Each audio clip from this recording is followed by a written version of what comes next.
IMF programme से मुआशी इस्तेहकाम आता है, तरक्की नहीं होती। वज़ीर आज़म इस्लामाबाद में prime minister digital youth hub के इजरा की तकरीब से खिताब करते हुए वज़ीर आज़म ने कहा कि अल्लाह से दुआ है कि IMF का हालिया प्रोग्राम आखिरी प्रोग्राम हो। 77 सालों में हमारे कर्जों में इजाफा ही हुआ। वज़ीर आज़म ने कहा कि आप लोगों को मालूम होगा कि IMF से स्टाफ लेवल मुआहिदा हो गया, लेकिन ये $1 मिलियन कर्ज है, हमने कमाया नहीं है। इन्होंने कहा कि नौजवान नस्ल की मेहनत और हुनर की बदौलत कर्ज की जिंदगी को वकार की जिंदगी में बदलना है और मैं आखिरी हद तक आपको कर्जों से निजात दिलाऊंगा। किसान, सनतकार और नौजवान को मुआशी तौर पर मजबूत करना है। वज़ीर आज़म ने कहा कि पाकिस्तान के नौजवानों को बाइज्जत रोजगार के हसूल के काबिल बनाना है, जिसके लिए दीगर अखराजात कम करके यूथ की ट्रेनिंग के लिए पैसा देंगे और खादिम बनकर पाकिस्तान की खिदमत करता रहूंगा। वज़ीर आज़म ने कहा कि पिछले 3 हफ्तों में 34 अरब रुपए खजाने में आए।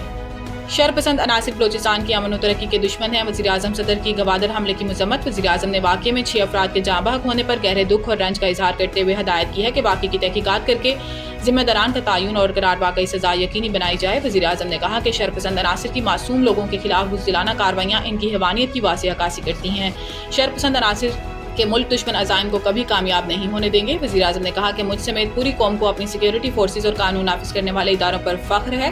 सदर मुमलिकत आसिफ अली जरदारी ने मुसल्लह अफराद की फायरिंग की मजम्मत करते हुए दहशतगर्द हमले में कीमती जानी नुकसान पर इजहार अफसोस किया। आसिफ अली जरदारी ने कहा कि दहशतगर्द मुल्क की तरक्की और सूबे की खुशहाली के दुश्मन है। दहशतगर्द बलोचिस्तान को तरक्की करता नहीं देखना चाहते। सदर मुमलिकत ने हमले में जख्मी अफराद की जल्द सेहतयाबी, जाँ बहक अफराद की बुलंदी दर्जात और अहल खाना के सब्र जमील की दुआ की। 15 दिन मुअत्तल रहने के बाद जाफर एक्सप्रेस पेशावर से क्वेटा के लिए रवाना। वफाकी वजीर अमीर मकाम ने मुसाफिरों को पेशावर से रुखसत किया। जाफर एक्सप्रेस जुम्मे को क्वेटा से पेशावर आएगी। गुज़िश्ता रोज वजीर रेलवे हनीफ अब्बासी ने ऐलान किया था कि हफ्ते में 2 दिन चलने वाली बोलान मेल रोजाना की बुनियाद पर चलाई जाएगी। मीडिया से गुफ्तगू में अमीर मकाम ने कहा कि जो बलूचिस्तान की तरक्की रोकना चाहते थे, इन्हें मायूसी हुई। दहशतगर्दी के खिलाफ कौम मुत्तहिद है, कोई सियासत ना करे। मखसूस जमात नफरत और शरंगेजी का मुजाहरा कर रही है। याद रहे कि 2 हफ्ते कबल बलूचिस्तान के इलाके बोलान में दहशतगर्दों ने जाफर एक्सप्रेस पर हमला करके खवातीन और बच्चों समेत तमाम मुसाफिरों को यरगमाल बना लिया था और फायरिंग करके 18 फौजियों समेत 26 अफराद को शहीद कर दिया था। अमरीकी कांग्रेस में पाकिस्तान मुखालिफ बिल 2 तरफा ताल्लुकात की कासी नहीं।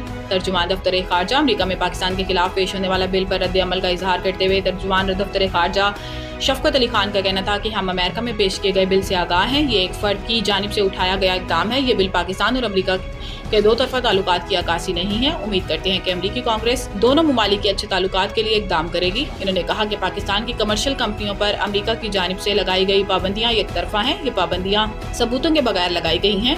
पाकिस्तानी सहाफ़ियों के दौरा इसराइल पर बात करते हुए तर्जुमान ने बताया कि पाकिस्तानी पासपोर्ट पर इसराइल का दौरा नहीं हो सकता। इससे पहले जो इसराइल के दौरे हुए वो डुअल नेशनल थे।